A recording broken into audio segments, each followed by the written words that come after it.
Hi. So today's video, I'll be talking about low sexual desire. Low sexual desire is actually a very common problem for both men and women.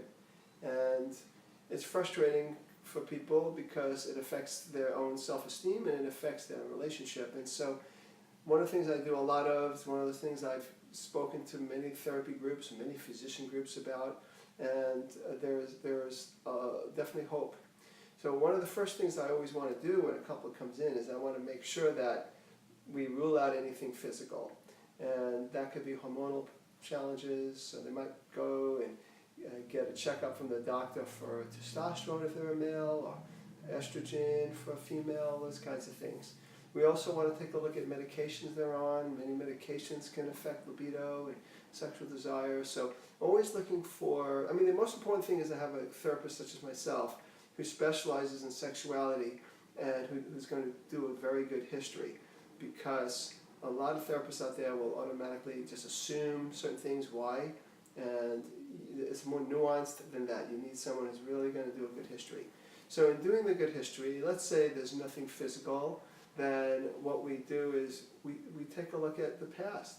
Where's their trauma, especially sexual trauma? Some people that have been sexually traumatized, many people that have been sexually traumatized, end up having low sexual desire because sex is associated with the trauma and it felt powerless and out of control. So if that's the case, what I oftentimes will do is I will do EMDR, something I've talked about in other articles and videos. It stands for eye movement desensitization and reprocessing, and we help them process that trauma so that they move past it, so they're not stuck in it. And that's very important, and that, you could try to work on all kinds of things in the current life, but if we don't resolve the past, if trauma's behind it, then it's going to be frustrating. So that's something to look at, trauma.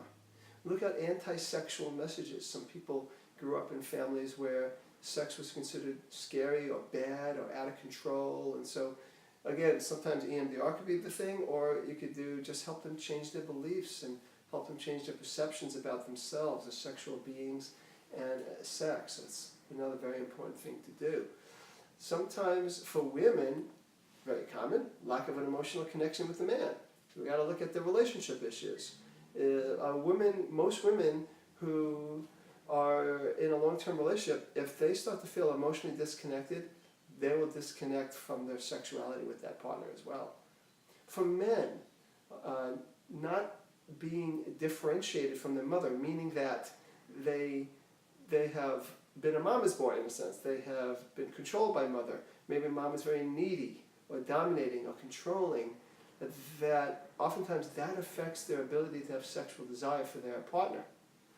One client comes to mind where he came in with his wife, actually presenting as having erection difficulties, but it wasn't that, it was actually sexual desire issues that someone like myself could differentiate. So he had sexual desire issues, and he described his mother as the one that nobody would upset. So they were going back to their house, actually lived in San Luis Obispo, they were traveling up there for Easter dinner, Easter weekend, and both of them were saying how when they get there, when they have dinner, because this is a ritual, that the mother had seating arrangements, and that he got to sit next to his mother. He was the oldest child, and the wife sat across from the husband, my client, but there was a big plant in the middle of the table, so they couldn't look at each other. So you see the dynamics here. Mom has her hold on him symbolically. You could just imagine it.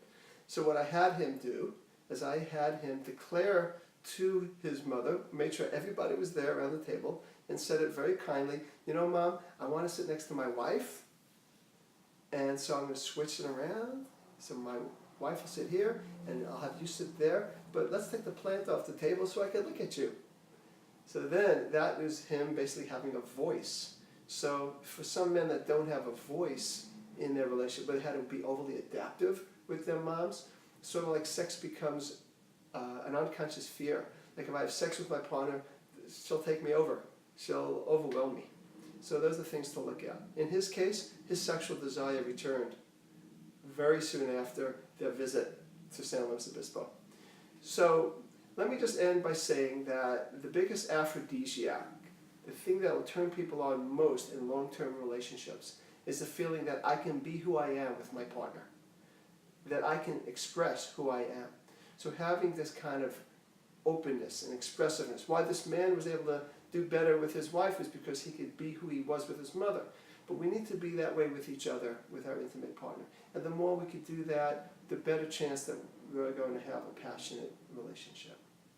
So practice this, and anything's possible. You want to get the right help. You want to factor out physical issues and see what the bottom line is. And there are interventions that could help with this challenging problem.